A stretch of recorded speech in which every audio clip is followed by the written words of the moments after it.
భారత అంతరిక్ష రంగంలో మరో చారిత్రాత్మక ఘట్టం ఆవిష్కృతమైంది. ప్రైవేట్ స్పేస్ సంస్థ స్కైరూట్ చేపట్టిన విక్రమ్-1 రాకెట్ ప్రయోగం విజయవంతం కావడంతో భారత అంతరిక్ష ప్రయాణంలో మరో మైలురాయి నమోదైంది. ప్రయోగం విజయవంతం కావడంతో శాస్త్రవేత్తలు ఆనందోత్సవాలు వెల్లువిరిశాయి. మిషన్ సక్సెస్ కావడంతో నియంత్రణ కేంద్రంలో శాస్త్రవేత్తలు హర్షధ్వానాలు చేస్తూ ఒకరినొకరు అభినందించుకున్నారు. విక్రమ్-1 విజయవంతంగా రోదసీలోకి దూసుకెళ్లడంతో స్కైరూట్ బృందం ఆనందంలో మునిగిపోయింది. ఎన్నో నెలల కృషికి ఫలితం దక్కడంతో శాస్త్రవేత్తలు ఉత్సాహంగా సంబరాలు జరుపుకున్నారు. భారత ప్రైవేట్ స్పేస్ రంగానికి ఇది మరో గొప్ప విజయంగా నిపుణులు అభిప్రాయపడుతున్నారు.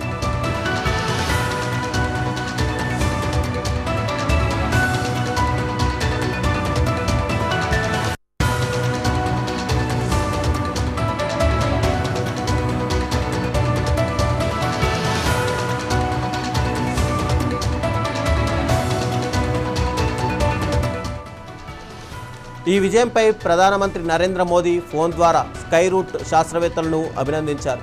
ఈ ఘన విజయం దేశానికి గర్వకారణమని పేర్కొన్నారు. భారత అంతరిక్ష రంగంలో ప్రైవేట్ సంస్థలు మరిన్ని విజయాలు సాధించాలని మోడీ ఆకాంక్షించారు. ఇక ప్రధాని అభినందనలతో శాస్త్రవేత్తల ఉత్సాహం మరింత రెట్టింపైంది. ప్రభుత్వ ప్రోత్సాహం, శాస్త్రవేత్తల కృషి, ప్రైవేట్ రంగ భాగస్వామ్యంతో భారత అంతరిక్ష రంగం ప్రపంచంలో మరింత ఉన్నత స్థానానికి చేరుకుంటోందని నిపుణులు చెబుతున్నారు. విక్రమ్-1 విజయం దేశ స్పేస్ టెక్నాలజీ సామర్థ్యానికి మరో నిదర్శనంగా నిలిచింది.